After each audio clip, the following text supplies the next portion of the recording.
good. All the time. And all the time. God is good. The family of the late Laban Mungi, led by my friend, all the family members, but I want to acknowledge my entry into the family through my friend, Betty Mungi, and also through my dear friend, Governor James Orengo. I want to recognize aliyekuwa kinara wangu, the Right Honorable Raila Amolo Odinga, who is also a long-time friend. I want to recognize Governor Otuoma. All the members of Parliament allow me to ride on the established protocol. All the dignitaries and the dignitaries, the people of Shogoria and the people of Siaya who are here. Because wananchis are the greatest dignitaries. And of course, the clergy. We are in a service. I should have started with the clergy. Please excuse my protocols. We are here to stand with this family. A lot has been said about the distinguished departed Laban Mungi, and we can learn a lot from him.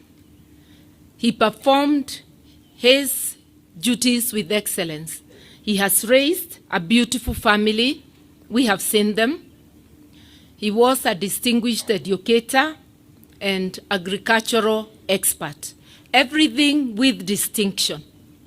And for those who do not know, Betty, in her own right, was part of the Second Liberation, is a distinguished member of the human rights fraternity in Kenya, an international lawyer, recognized and sent to head missions by the United Nations, and therefore, in her own right, a leader in this country. Now, when you put Betty together with a distinguished leader like the Honorable His Excellency James Orengo, that's a powerhouse.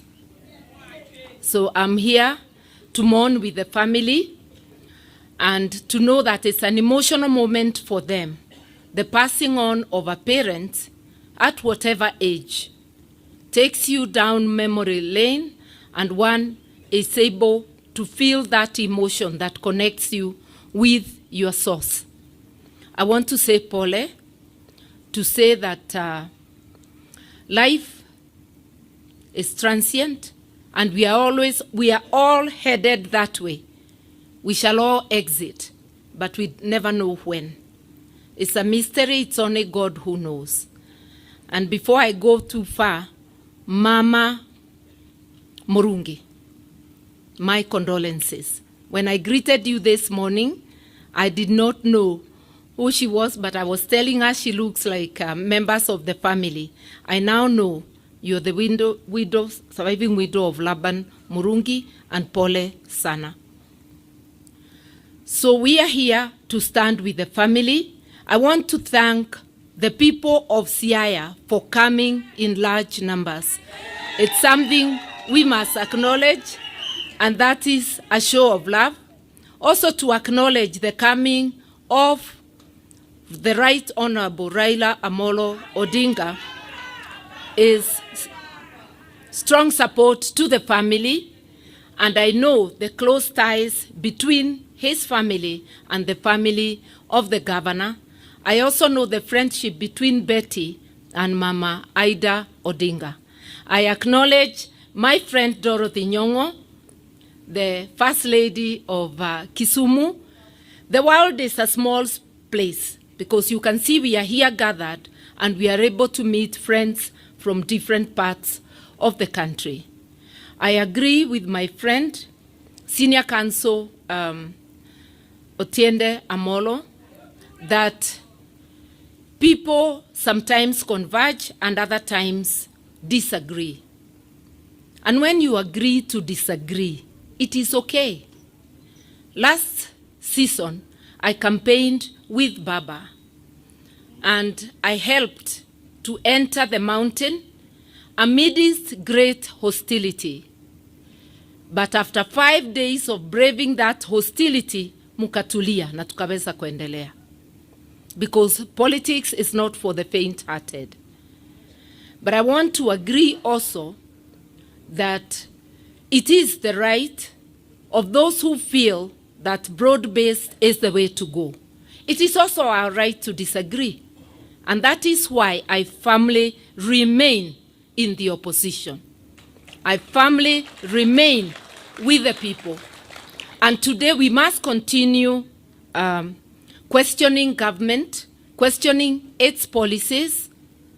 We must continue saying no to abductions, saying no to executions, saying no to grand theft of public funds when basic services are suffering. We must continue saying no to the suffering through the she. One doesn't even know what is what. We must continue asking for money for education. Those are the issues we would want looked into. And that's why the framers of our Constitution found it fit to decree that Kenya will be a multi-party democracy, that in Parliament there will be a minority side and a majority side. But when you merge the minority and majority, as is happening in the broad-based, you deny people the power to question government from a position of strength.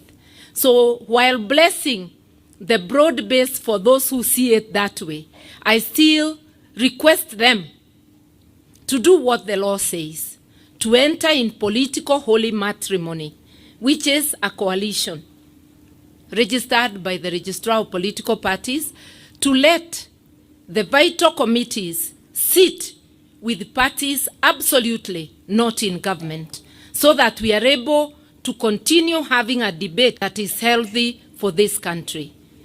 I am saying that because we are lionizing a man who lived his life well and who did things with excellence. If you are a teacher, perform your job with excellence. If you are a politician like me, perform your job with excellence. It means going. That's what I try to do, to stand my ground at all times. I remain a friend of Baba. He is my brother, but politically we have agreed to disagree.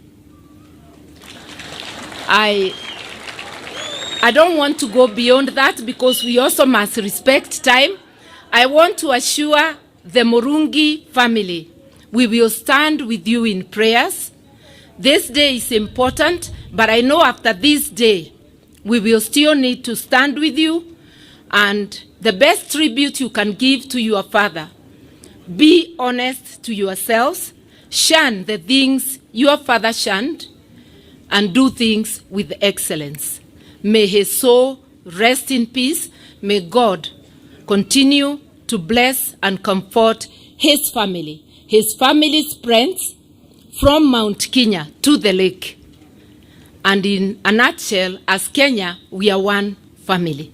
But in a family, we discuss and tunajikosoa hata kwa familia.